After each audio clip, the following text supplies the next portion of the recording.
sir. Yes, sir. It's the FCS CheckDown. Nathan McCreary, Coach Ron Jackson. What a week, Coach. What are we doing here? Yeah. Oh, my goodness. We didn't see us talking about North Dakota State out and South Dakota State out of the FCS playoffs. We're going to talk about some of the freshmen All-American from Football Central have been named. Did Caden Pennick deserve the Jerry Rice Award? We'll look at some of the statistics and, of course, go over the week three, what's it called? round two of the playoffs, looking into round three. So happy, man, the chat's going off already. Great to see you, T3 Pritchett, Charlie Mitchell, Brandon Haddock, of course, jumping in early. You guys get into that chat, hit the like button and hit the subscribe button. Coach, you mentioned we're 191 subscribers. Yeah. Unbelievable. I thought anything close to 100 would have been just a cherry on top of already great experience, and the chat has made it so much more fun. And and we're close to 200. So if you do, we got Tom Morris. That's Chris Monstrangelo checking in. We started a little early. I got some Christmas stuff I'm trying to do with Sweet Elizabeth. We're going to do a Bethlehem walk. You ever done one of those where they have like the Roman centurions, like a Bethlehem, and they have stuff set up, Coach? Now, closest thing we got is a friend of mine down the road, Chad Bernard. He's got a big winter wonderland where you always take the kids, and his electric bill's a couple of $1,000s a month for a little while. Well, yeah. I did get a brand new Christmas tree this year, and I really like it, but we'll talk more about that. Let's go ahead and get into our stuff. Austin's in early. Axum, how'd you pick against SFA? How did picking against SFA go? Well, if you look, I didn't pick against SFA. I was the lone dog in that and picked SFA to win. So me and Austin are best buds. Lyle checking in. Can't pick against Carthel, no doubt about it. Y'all picking against Tarleton this game and Texans. Wait, we're getting the heat, Coach. We're getting the heat. Let's go. All right, around the FCS we go before we get to these games. And chat, keep it up. Keep giving it to us. The fourth annual FCS Football Central FCS All-American, freshman All-American team was announced, Coach. And Braden Atkinson had already been awarded the Jerry Rice Award. He's going to be awarded in that January FCS Awards banquet, but he has been named. They did list all those freshmen, and we kind of went over it last week, but I kind of wanted to take a look here because of what happened this week, and it was Caden Pennick outperforming Braden Atkinson big time. This is the numbers on the season for Caden Pennick. 6 foot tall, 200 pounds, out of Loomis, California, there for California. And for UC Davis Aggies. And on the season, Coach Jackson, maybe a little bit difficult to see. I hope not. For me and you who got kind of old eyes, it may be difficult to see, but hopefully the chat can see. Caden Pennick, 211 completions, 304 yards, 9 interceptions, a 69% completion percentage, over 2,000 yard passing, 29 touchdowns, 119 rushing attempts, 411 yards, and 3 rushing touchdowns, compared to this young man who won the award, Braden Atkinson, 268 completions, 406 attempts, 11 interceptions, 66% passing completion, 3,596 yards. That is a tremendous effort there for, let me publish this. I got the wrong one up there. That's a tremendous effort. 3,500 yards. Take nothing away from the young man. 34 touchdowns. That is big. But Coach Jackson, I did not realize this. Braden Atkinson ran the ball 13 times for 14 yards and only 1 touchdown. To me, all-around player, Coach. Yeah. I think Caden Pennick, and look what he's done in the playoffs as a freshman. I think Caden Pennick may have been a close ballot, but what are we doing, guys? Take nothing away from Atkinson, but I was looking at those numbers. I was kind of shocked that Caden Pennick didn't win the Jerry Rice Award. Yeah, me too. But, somebody's got to win it. And both kids had a fantastic year. The Pennick kid gets to continue playing while the kid from Mercer, his season's come to an end. But there's another thing about the Pennick kid that I don't know if a whole lot of people know, but he's an outfielder on their baseball team. Yeah. Athlete all around. He's one heck of an athlete. So you know, if you have an all around freshman athletic award, that Joker ought to win that dude. He looks like I mean, he obviously is a baller. He looks like a baller. He plays real level headed, you know, and makes some absolutely terrific throws. So I feel sure he plays center field or, you know, what, left field? No, right field has to Right. have the better. Yeah. Yeah. Well, you know, taking that aside, because he's just an athlete, the numbers kind of say it all. I was a little bit surprised about how that played out. And wouldn't it have been something? Jared comes in here. Wouldn't it have been something if those two were healthy and playing and starting that first game of the season, and it actually counted for something? Yeah. Yeah. So picnicking. Picnicking can't do any worse than what did it say? His Valley opponent than Atkinson did. I think it made Pinnock. Pinnock can't do any worse against his Valley. Atkinson was not sharp on We'll get into it. Thanks, Garrett. Yeah, absolutely. And we saw MT Motor Stables outfeeding the horses in Montana. I can picture that. Christmas trees lit, snow on the ground. Right. Yeah, we got you. We got you, Garrett. All right, Coach Jackson, tell us about your weekend. I know you got a chance to watch some football, and we're going to jump into the games and probably keep it a little short tonight because we got some stuff to do. But how was your weekend, and what did you do?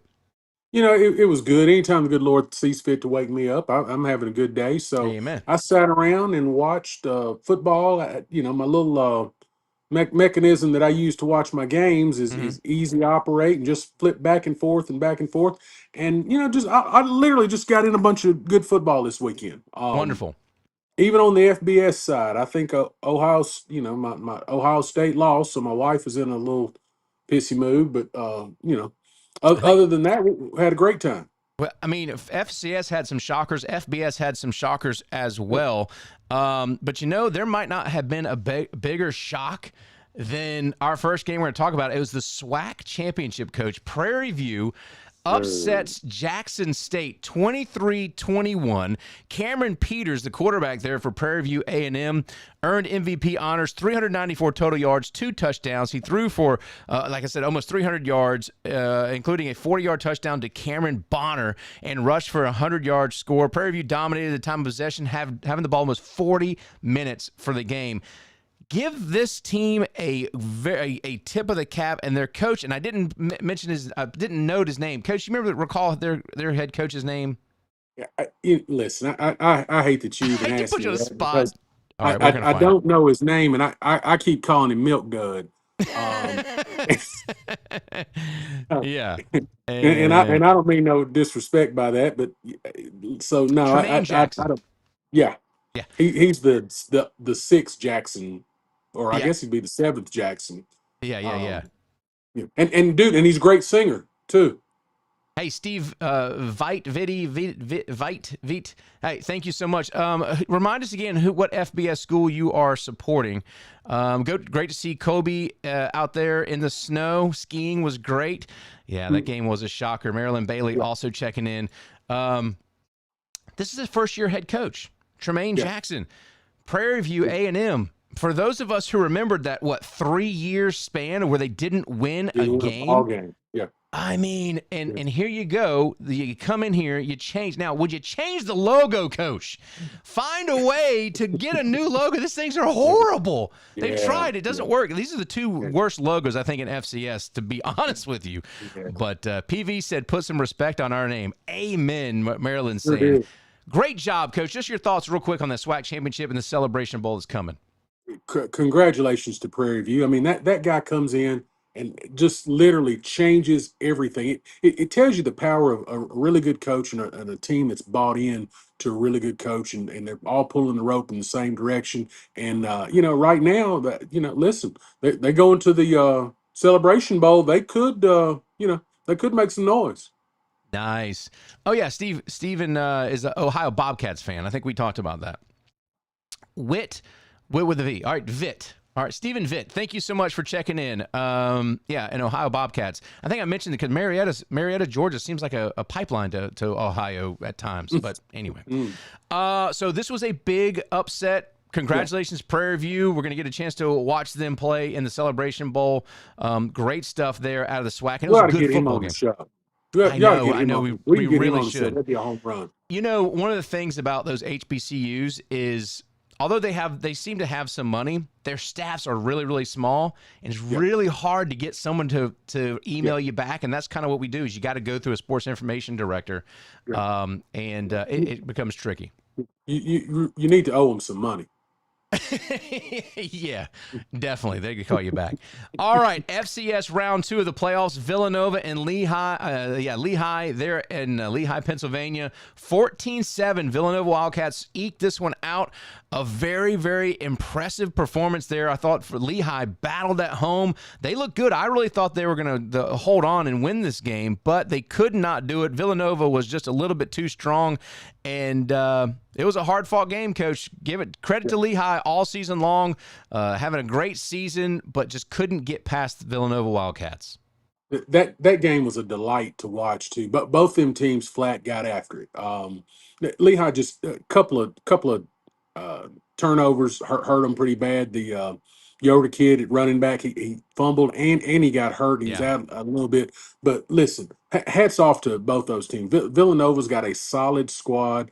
Lehigh's got a solid squad. Nothing to hold their heads about, because that was an absolute battle and one of the better ball games that I saw last Saturday. The game-winning score came late in the fourth quarter. Villanova quarterback Pat McQuaid connected to Braden Reed for a 28 yards touchdown with that less than 3 minutes to go. So Villanova ends up picking up the win, and they are moving on. You mentioned the Yoder kid led the Mountain Hawks with just 80 yards rushing, 11 carries. That may be his lowest output of the season, because that kid is very, very good. Congratulations to the Wildcats. And then we'll move on to the next game, which is... Oh, Coach, what happened here? Well, South Dakota absolutely mollywopped, to use one of your phrases, Mercer, 47-0. And it wasn't just the quarterback that looked like a freshman. This was a dismantling of the Bears from top to bottom. Congratulations to the Yotes coming across the country and picking up a big, big win against the SoCon champions. Yeah, I'm going to have to listen. Well, that's the wrong way. I guess there we go. Pat myself on the back there, because I believe I called that one. You did. Yes, you did. You and Brandon actually called that. I was the only one to pick Mercer. The chat beat us all in this week's pick. So congratulations to chat. Absolutely. Yeah. I mean, literally, it was, you wanted Mercer to show well in that game, and they just simply didn't. And I think it's just a reflection on how far down the SoCon is right now. But that game wasn't close from the whistle. Well, from those of us on the east of the Mississippi, this was kind of our game to that in Rhode Island, right? It really felt like Mercer pick up a win and Rhode Island pick up a win, and maybe you can start. There's some competitiveness. Oh boy, right. we got some splaining to do, and some building to do, because LJ Phillips Jr. absolutely ran all over Mercer. 159 yards on the ground, 2 rushing touchdowns. Credit to Aiden Bauman. I've been on that kid's case. I thought he looked poor under pressure, and I think in the chat they said if you put pressure on Bauman, he will fold. Well, the offensive line, I think you texted me pretty early, Coach, that they were dominating the trenches, and the Mercer just didn't have an answer for him. Bauman was stayed up straight, and congratulations to those kids. What a job they did going across to the middle of Georgia and picking up a huge win. Just real quick, your thoughts on the South Dakota's projection into the playoffs off a win like this? Well, I mean, you can't do much better than winning 47-0. They look good in the trenches too. So, I know we'll get to their game, but they're solid. I mean, they solid. I can see them winning another game. Yeah, I do too. It's going to be interesting. We'll talk about some of those games coming up. I love Jared in the chat. He's he's after it, buddy. This one was a little bit of a shocker too. I thought North Dakota. I actually picked North Dakota. Matter of fact, we all picked North Dakota except for the chat. Everyone in the chat picked Tarleton. Well, most people in the chat picked Tarleton. Big win for the Tarleton State. We said this is a game that they have to step up. You want to play with the big boys. You want to be in that FBS conversation as a potential. You have to win these kind of games. 31-13. Great performance there by Tarleton, knocking off a very, very hot Fighting Hawks team. Oops, I went too far on my doohickey. But Gabalis was fantastic. The defense for Tarleton State, I thought, played extremely well. Big win for the Texans. Yeah, that was my knock on the Texans. I knew they were pretty good offensively. Cavallis does a good job. He's got some good wide receivers, good running back. They're good up front. I didn't think that their defense would be able to shut down the running game of North Dakota like they did. So they've made a believer out of me. Now, again, it's still a tough road to hoe. A lot of people, I saw a lot of comments that the road to the national championship goes through the UAC, and I'm not quite sure of that yet, but Tarleton is legit. I'll give them that much. Well, this is a game they had to win, obviously, right? Playoff game, but just to earn that respect and kind of walk in, it's kind of like that. You never want to back into the playoffs. This wasn't a close game. This was a dominating performance. Victor Gabalis, 15 for 25, 292 yards, 3 touchdowns. He did have an interception. Tylen Hines had 28 carries, 120 yards rushing. Marquez Willis, 133 yards receiving, 1 touchdown. One of that touchdown was a 77-yard reception. The defense held North Dakota just 248 yards combined and dominated the time of possession with over 37 minutes. So congratulations to Tarleton. They move on in the playoffs and knock out North Dakota. Another bit of a shocker, Yale, the Bulldogs. Much credit to them. They went out west, and Big Sky Country's not an easy place to play. Yale was a big underdog. They fought until the horses ran out, Coach, and 21-13, respectable loss for Yale. Unfortunately, it was a loss for the Bulldogs. Montana State picks up the win. Cats are moving on, but what a game this was. Hey, they got my respect too. Yale's defense played. They did everything that they could. They weren't intimidated by Montana State, and honestly, they got more of my respect now. Kind of finding out that their coach has been dealing with some health issues during the season to get through that, and so literally that's a team that bought in together. They brothers on 3, family on me, however you want to break down the huddle and stuff like that. And really came together and really shocked the world. Fantastic job there. Now, Montana State rolls on. Yeah, Yale had outgained Montana State 351 to 341.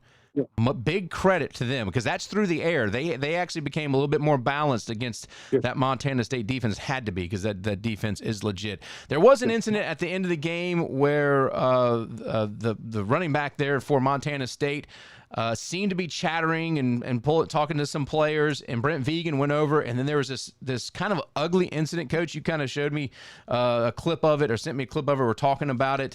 What was the running back's name? Now I'm thinking about it. I want to say Julian Davis. He's their starting. Davis. Yeah. He's their starting running back. Yeah, it was Julian Davis, and kind of an ugly scene there, honestly, after post game. Brent Vegan has addressed it. He's come out, watched his press conference. I thought he addressed it very, very. If you know anything about him, he's kind of a monotone guy, and he doesn't get too high or too low. But I don't know. Is there something there? That's not a great look. Yeah, I think it's just. I think it was just a big misunderstanding. My dad told me one time most ass whoopings he's ever seen came over misunderstandings, and I think that's kind of how it was. What it looked like to me is the coach kind of grabbed him from behind. He didn't, and literally probably didn't take that too kindly, and he said, get your hands off me, and that even though they're kids, they are grown men, and you got to respect that. I thought the player did a good job addressing it. Neither one of them threw each other under the bus, and they're going to line up Saturday. I didn't think there was any really disciplinary things that needed to happen. It just for such a good game, it was kind of a marred ending. But Listen, after a ball game, you need to give people plenty of time to cool back down. There's a lot of emotions running right after a ball game. I've cussed people out after a ball game myself, and that's just at the middle school level. So I know at that level, emotions run a little bit high. I'm glad cooler heads prevailed, and glad to see him play Yeah, on Saturday. and by the way, I think it's the right thing to release a statement. Both Yeah, people released a statement, and Kobe mentioned that says in here that that Juice and Coach Vegan are pretty tight.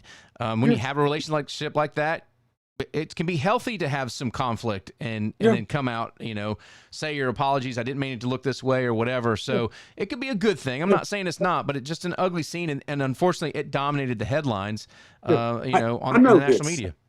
I know Vegan is a disciplinarian. If he thought that the young man was out of line, I don't believe he'd have any trouble issuing the right kind of discipline. So Yeah. to address it and let that go, I think is the best thing to do. Yeah, I agree. Just get rid of it and be done with it. All right, this one. It's another game that, listen, this was the one I sat there. I was like, okay, I'm watching this one. Montana looked outstanding. Montana knocks off South Dakota State. Both Dakota States are out of the playoffs for the first time this early in a long time. I can't imagine looking back and seeing. But big time game there for Montana.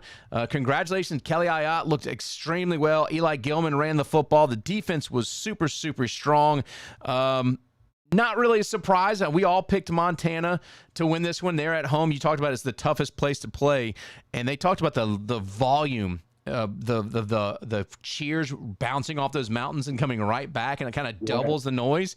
Very, very interesting talk there, chatter from the broadcasters who said how loud it was. Congratulations, Montana. They end South Dakota State's a kind of Cinderella story to the ending of the season. I think Montana might be the favorite to win the national championship at this point. Yeah, they're to me they're the most solid team. They got good special teams. Yeah, Ayotte is on fire. yeah. I can't think of the receiver's name, but dude, he's on fire. Their running game is on fire.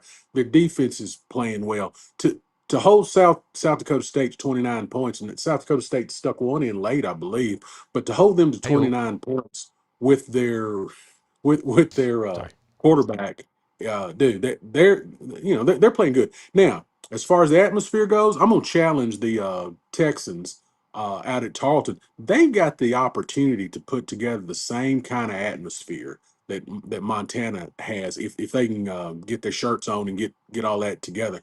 I'd like to see those two teams match up if at all possible. Yeah, you mentioned Michael Wortham is who you were talking about, probably the wide receiver Mhm. who does special teams as well. Yeah, he was fantastic. Ayotte threw for 360 yards. That's a career high in a playoff game. 4 Mhm. touchdowns, 29 of 37. Eli Gilman, 135 yards, 2 rushing touchdowns. Chase Mason did play. I thought he looked okay. I mean, he threw 356 yards, but it was like a Yeah. desperation constantly. They were treading water almost all game long. Mm. Yeah. Yeah. Montana's a tough place to play. They got a tough team. Um, you know, whoever they got this next week's in some trouble. Yeah. Yeah. Since 2009, Garrett, coming in, that the South Dakota State and North Dakota State have been knocked out this early. Fantastic. Jared Walker saying great environment there, and Bozeman is better. I've been to Bozeman. When I was there when Kennesaw State played and beat Montana State. But yeah, it's a great atmosphere, and the fans are hilarious. One of the Yeah. best things about being a sideline reporter is you get to hear and listen and kind of interact with the fans a little bit. Liberty Yeah. fans, for those Christians, they're mean and they flick you off a lot. I'm Yeah. just telling Yeah. you. But Yeah. Montana State was fantastic, and what a part of the country to develop such great football. And that's kind of the storyline there. All right. Anything else on this one, Coach, as far as Montana? Now, Yeah. now what they're gonna roll on into the finals, I believe. We shall see. This one was a great game. Probably the best game of the afternoon. Well, maybe not. There's one more that probably was a little bit better. But 41-34, SFA was a back-and-forth contest. Congratulations to Kobe Carthel, who picked up the win. He said in his post-game, he said, we have the worst locker room with the best atmosphere. I think he's asking for some money to renovate that locker room. Yeah. But, Kobe Carthel is an absolute character. Very, very funny. Great win for his team, and they've got some. He talked about keeping those players that he had a couple of years ago, and they're staying there. They could get offered this NIL money, and these players are actually staying with SFA, and that's what's led them to this point. And the players come out, and even the press comments are like, "This is why we stayed. We didn't want to chase the money. We wanted to win national championships. Big time win for them. Very happy for SFA fans and Kobe Carthel and his family. That's awesome."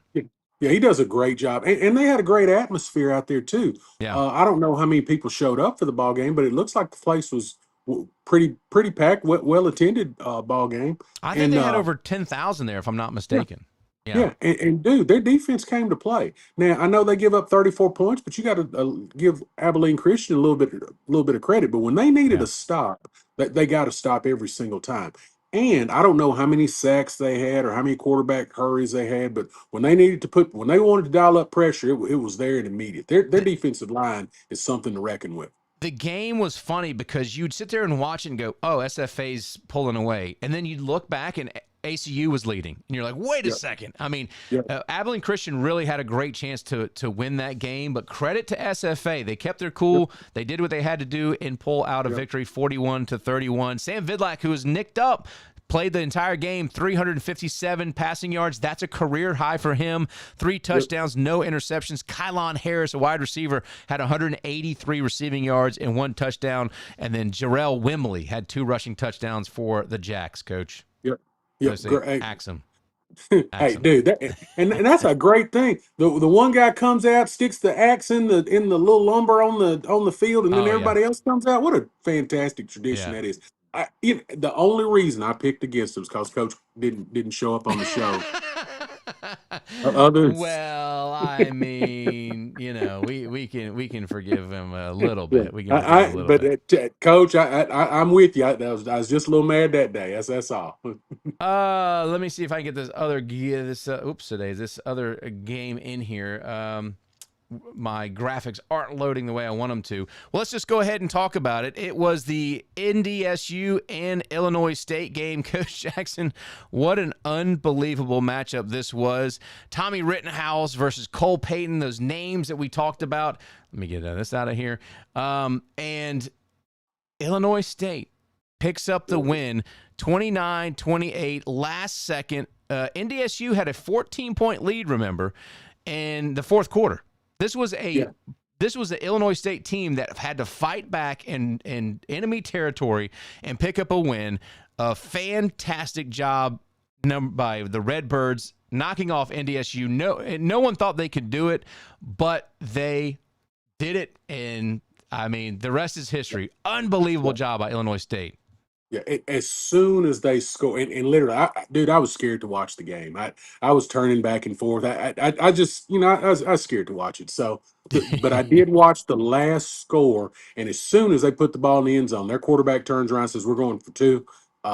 Literally, those are the things that dreams are made of. The FCS has the playoffs right. The FBS ought to take a little, maybe take some notes. But that was literally that's a game that movies are made out of.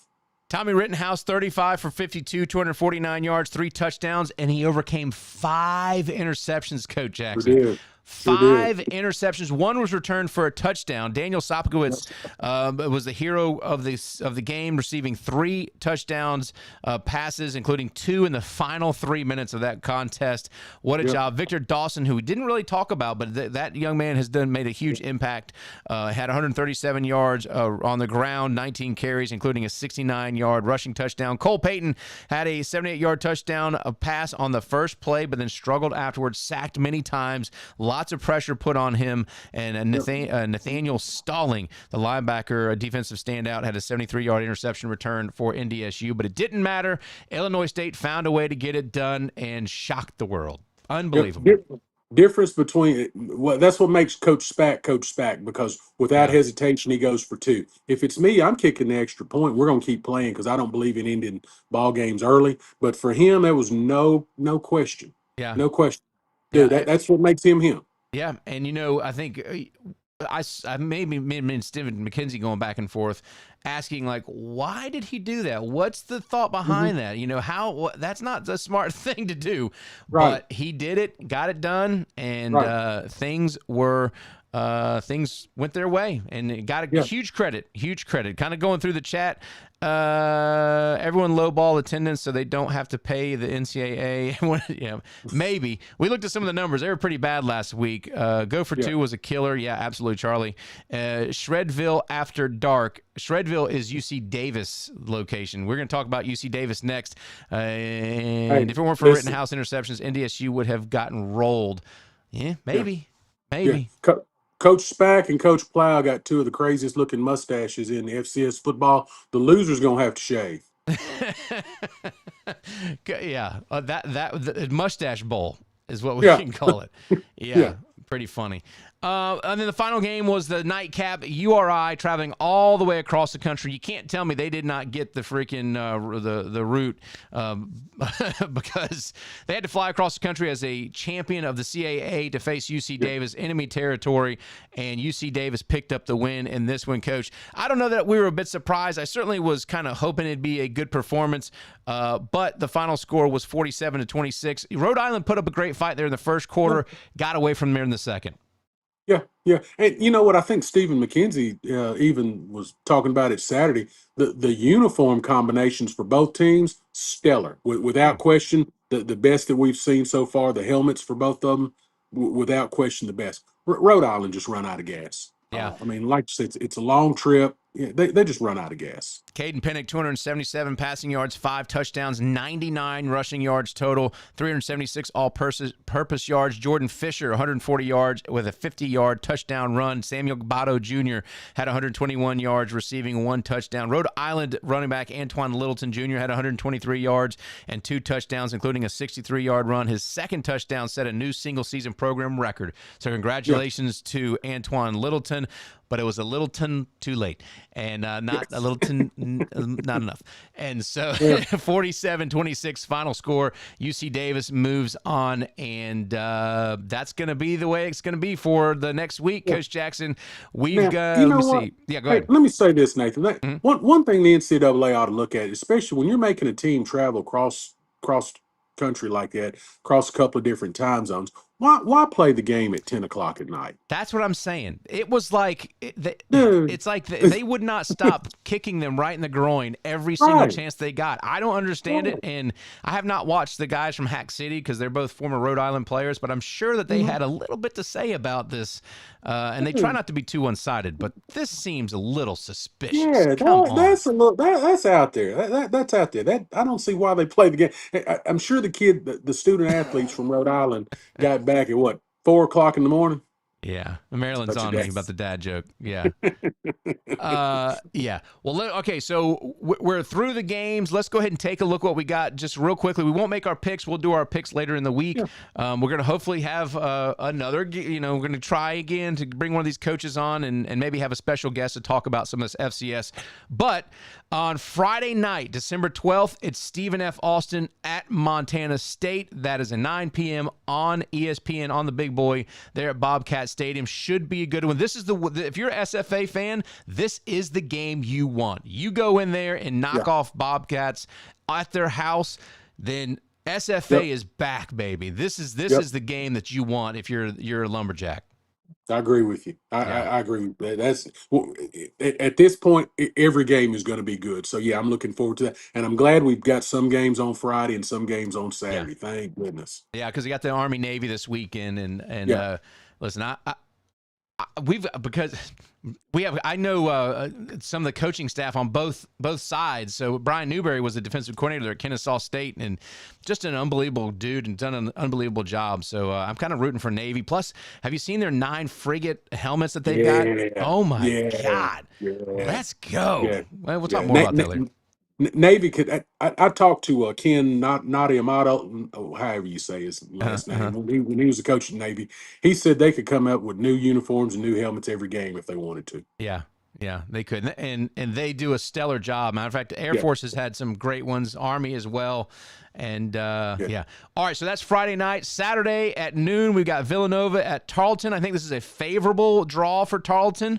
We'll yeah. I see do what too. happens. Yeah, Yeah. I think favorite there at Stephenville. 12 o'clock games, South Dakota and Montana. So Montana has a chance to knock off South Dakota State. They do Yeah. it. Now they get a chance to knock off and piss off the entire state by Yeah. knocking Just off the Goats. yep. Go ahead and just eliminate the whole MVC. Yeah. and then Illinois State and UC Davis, a 5 p.m. game. By the way, South Dakota and Montana at 3:30 on ABC, and then the ESPN Plus game 5 p.m. is Illinois State and UC Davis. Where's North Dakota State on here? I didn't see. It's so weird, isn't it? It's Wow. so weird. I'm not trolling. Wow. I'm just saying it's so freaking weird Wow. to see. I mean, it really It- is to They're not to they're see these probably going to teams. play in one of these bowl games that nobody else wants to play in right now. Here in a couple of weeks. Coach, could it possibly come to that? These teams that I are I hope so. opting out are Yeah. they're missing out on a big paycheck for an Yeah. FCS team. I hope that one of the FCS teams. I hope there's a couple of FCS teams that can take advantage of that, and I hope they do get in the bowl game Could if that's what it takes. What's the rule? I mean, could I don't see why you couldn't. But accept a I bid? don't know. Yeah, I think Yeah. you could. I mean, the only rule is that you can't play an FBS game in an FCS stadium. So I don't see why they couldn't play. Yeah. Whatever. The problem is if FCS teams opt out of the playoffs because the payout on a bowl game is Right, more significant, that's when you right, start getting some cross problematic things. right. Yeah. All right. So the last thing I just want to talk about was the opt analysis. What's it called? Yeah.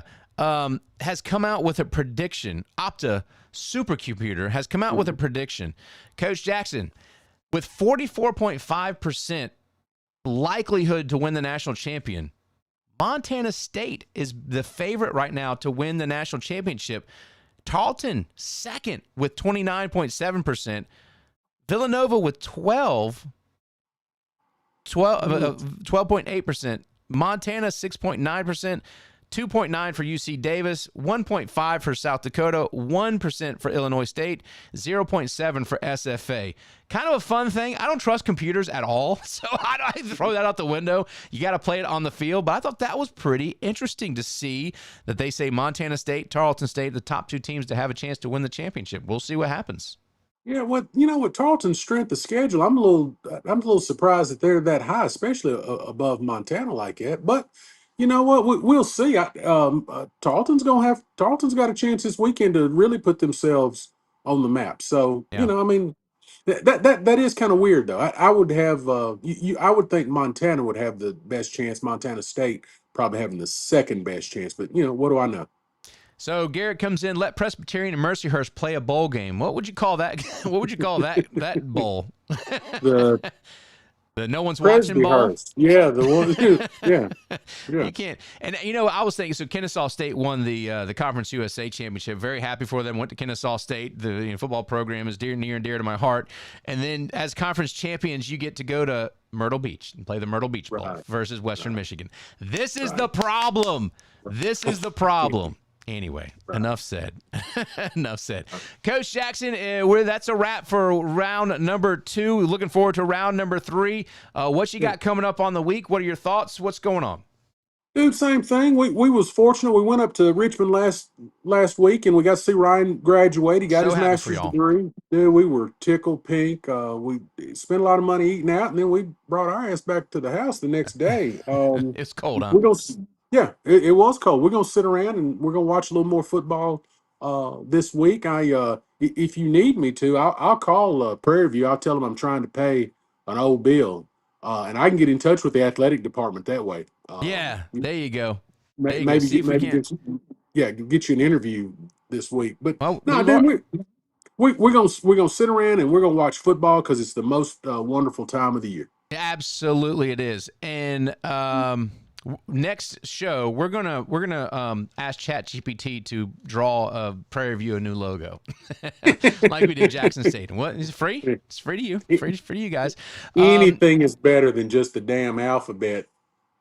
I know there. The blocks is brutal. Yeah. Chat, you guys have been awesome once again. So much chat. I mean, it's hard to keep up. I love to see all the stuff. Great show, Austin. My guy's right there. He doesn't want me picking Tarleton. I picked against them all year, and they've gotten to where they are right now. He don't want me picking Tarleton this week. Yeah. Well, I'll tell you, it's well, we'll see what happens. I mean, none of us really. I mean, I went 5-4. You went 5-4. Brandon went 5-4, and Chat went 6-3. So, dude, I expect to see the Plowboys out in full effect Saturday. They need to double up them numbers, put some shirts on, put some better clothes on. But I expect to see them out giving the opponent HE double hockey sticks on Saturday. Well, you know what I do know is that everyone in the chat, I think everybody in the chat is so happy North Dakota State is out of the playoffs. That means their team has got a chance, baby. That's the takeaway for round number 2 is NDSU is gone, and now everyone can kind of dream. So we shall see. Tarleton, SFA, Illinois State, UC Davis, South Dakota, Montana State. I mean, you've got all great group of teams there. Without South Dakota State, without North Dakota State, it is anyone's game. Guys, that's going to be a wrap for the show. We thank you guys so much. We're at 191 likes. If you enjoy the content, please do hit that like button. If you got a comment, man, give us what you got. If you think the show's terrible, let us know what we can improve upon. We really want to see, what we can do to improve the show. We got a few more episodes left of the FCS Checkdown before we wrap it up for the season. But you guys have made this so much fun. I can't even tell you. We're at 191. If we can get to 200 subscribers, then we will have we'll do something. We'll have something for the fans and maybe a giveaway or something. We'll see what happens. Coach Jackson, thank you so much for taking the time. I see the likes starting to go up. Every time I say like, I see like a thumb go ding, ding, ding, ding. You guys are so awesome. Thank you guys for keeping the chat respectful and spirited. We will be back likely Wednesday. Coach, you got any conflicts with Wednesday? I'm good. Wednesday or Thursday. Okay. We will see. Brandon and I are both preparing. We got a high school football championship coming up. Me and Brandon are actually going to call the game together. They're at the Mercedes-Benz Dome. So we're really excited about that. We'll tell you more about it as we go. Again, thank you guys so much. Make sure you like and subscribe. For Coach Jackson, I'm Nathan McCreary. We say so long. It has been the FCS Checkdown. We'll see you Wednesday night with hopefully a guest. Could be Carthel. Maybe not. Who knows? We'll see y'all. Have a great week. See you.